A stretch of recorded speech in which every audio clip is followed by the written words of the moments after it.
guys! Welcome back sa aking channel and today gagawa ko ng review about the CLUTZ brushes. I know, alam niyo na to kasi last year pa to na-release. I mean, hindi.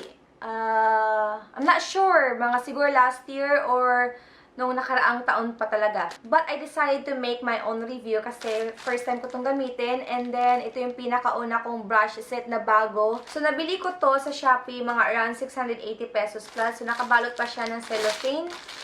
And ganito siya, may kasama siyang pouch. And ang maganda dito is yung pouch niya is nalalaban kasi gawa siya sa cloth na material.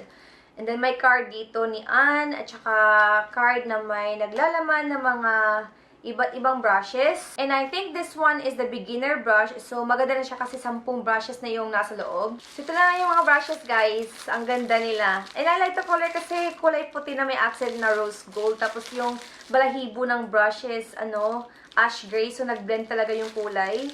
Ang napansin ko lang, wala silang pangalan sa brush handle nila. So, kung hindi nyo alam yung mga pangalan nila or nakakalimutan ninyo yung mga pangalan ng mga brushes, huwag nyo itapon yung card na may nakalagay ng mga pangalan ng mga brushes kasi dito nakalagay yung mga pangalan nila. Now, I'm gonna try the brushes. Magtatanggal ako ng makeup para itry yung mga brushes. Now, here's a tour of my bare face. So, kung may nakikita kayong parang dark spot dito, guys, hindi yan black eye. Ano yan?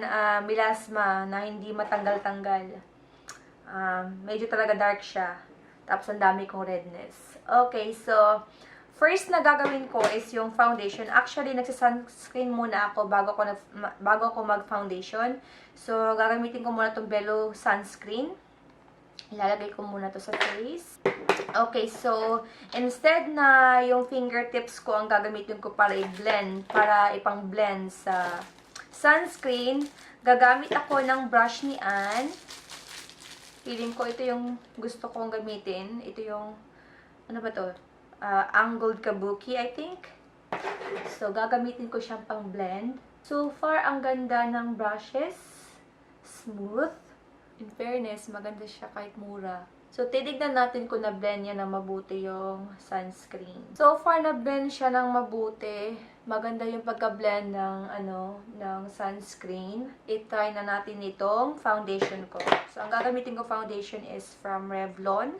Ang pangalan niya is Photo Ready Candid. So, ito maglalagay ako ng enough na amount kasi nga mayroon ako mga redness tsaka dark spots. Hindi ako mahilig gumamit ng brush para i-blend yung foundation ko.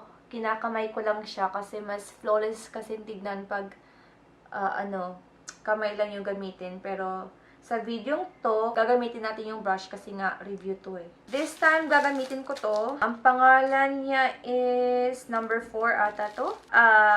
Blush brush. Ay, blush brush pala to. I think gagamitin ko na lang yung Kabuki.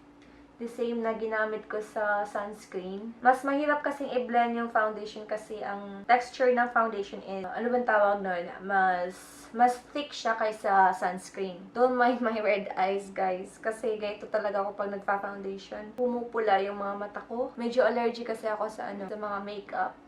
Yung mata ko lang. Okay, so far, nabiblend naman niya ng maayos. Meron kasing hard spot na talagang mahirap siyang i-blend. Tulad ng dito sa under eye circle ko. Pero dito naman sa bandang dito, maganda naman yung pagka-blend niya. Okay siyang gamitin for blending the foundation. Next is i-hide ko muna tong melasma ko using my saan na ba yung concealer? I'm using my Naturactor foundation. No, not foundation. Concealer in 151. Okay, so tapos na tayo sa foundation tsaka sa concealer. Ngayon, isa-set na natin yung foundation natin. Unahin ko muna yung dark spot ko. Kasi yun talaga yung ginagawa ko. Inuuna ko muna yan before yung whole face ko. So, ang gagamitin ko dito is ito. Ito yung number, ano ba yung number dito? Number 2. Ang tawag niya is Big Blending Brush. Tapos dito naman, para ma-hide ko talaga yung melasma ko, ang ginagamit ko na powder is dalawa. Isang darker na kulay, tsaka isang napakaputi. Tapos kino-combine ko siya para makuha ko yung perfect na kulay. Next, isa-set ko muna yung foundation ko with my Nichido loose powder, and this is in the shade Cream Glow. creamy glow. Tapos, ang ginagawa ko lang is, pinapat ko yung face ko ng ganito. Tapos, mamaya, i-blend ko siya. So, gagamitin ko na ba siya pang blend? Sa powder ko is, yung number 4, ang tawag niya is blush brush. Yung blush brush niya is, ganito siya kalaki. Para na siyang powder brush. I like the brushes. Very smooth yung, niya, yung application niya. This time, mag-eyeshadow ako para matest ko yung mga may liit na mga brushes. Sa eyeshadow ko naman, gagamitin ko tong Everbili na eyeshadow palette in pink. Kuha lang ako ng concealer para gawin kong base. So, gagamitin kong kulay is ito. Ito. Kulay pink siya, light pink. Shimmer nga pala to, guys. So, gagamitin kong brush is ito. Ano ba to? Number 8. Eyeshadow shader brush. Kukulan tayo ng product, tapos ilagay natin sa ating mata. Medyo mahirap lang i-blend yung eyeshadow. Ang maganda sa brush na to is, precise lang talaga yung size niya, so madali siyang gamitin para pang-pat ng eyeshadow sa mata. Okay, next, gagamitin ko lang tong powder ko para pang transition na kulay. And gagamitin ko to malaki na blending brush, tapos ilalagay ko lang siya dito. I also like this blending brush, yung malaki. Ito pala yung malaki, yung isa maliit. Kasi ang laki niya and ang dali siyang i-blend. Tapos ang smooth ng application niya. Okay, next kukuha lang tayo ng darker color. Tapos, sana ba yung si maliit na blending brush? Ito yung si maliit na blending brush. Tapos kukuha tayo na medyo darker na kulay. Tapos ilalagay lang natin siya dito sa gilid ng ating mata. Tapos kukuha tayo ng konting-konti lang dito sa pinaka-darkest na kulay. Tapos, itatap natin dyan sa may gilid ng ating mata. Doon sa isang kulay na nilagay natin earlier. Tapos, i-blend ko lang siya ng mabuti gamit ang malaking blending brush. Maglalagay lang ako ng eyeshadow dito sa baba. Gamitin ko tong brush na to. So, kuha ako ng konting eyeshadow na medyo darker yung kulay dito sa baba. Ako ilagay. Konting-konti lang dito. Kasi ayoko magmukhang may black eye. So, next is yung highlight natin. Gagamitin ko pa rin tong malaking shader brush. Tapos, ilagay ko lang dito sa ibaba ng aking kilay. Mag-eyeliner muna ako, tapos babalik ako. Okay, so kilay na tayo, guys. Actually, yung ginagamit ko na pang kilay is yung retractable na eyebrow pencil. Pero for the sake of this video, gagamit tayo ng powder at saka gamit natin tong small eyeshadow brush daw yung tawag nila. Nahihirapan akong gumamit ng powder pero for the sake of this video, gagawa natin ng paraan. Ang mahirap lang dito is yung kilay ko is hindi pantay. Yung left side ko na kilay is walang masyadong balahibo.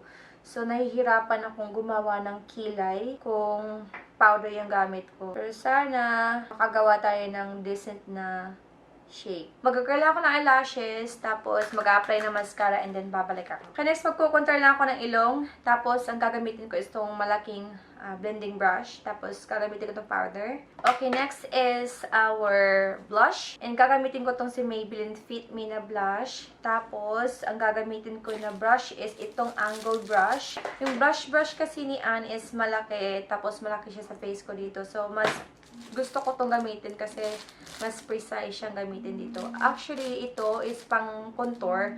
Kaso hindi ako nagko-contour. So, gagamitin ko lang siyang blush brush. Alright, so yun lang lahat ng ginamit ko ng mga brushes kasi ayoko na mag-contour kasi hindi ko mahilig sa contouring. Okay, so last na lang is yung lipstick and then I'll be right back. Alright, so this is the final verdict.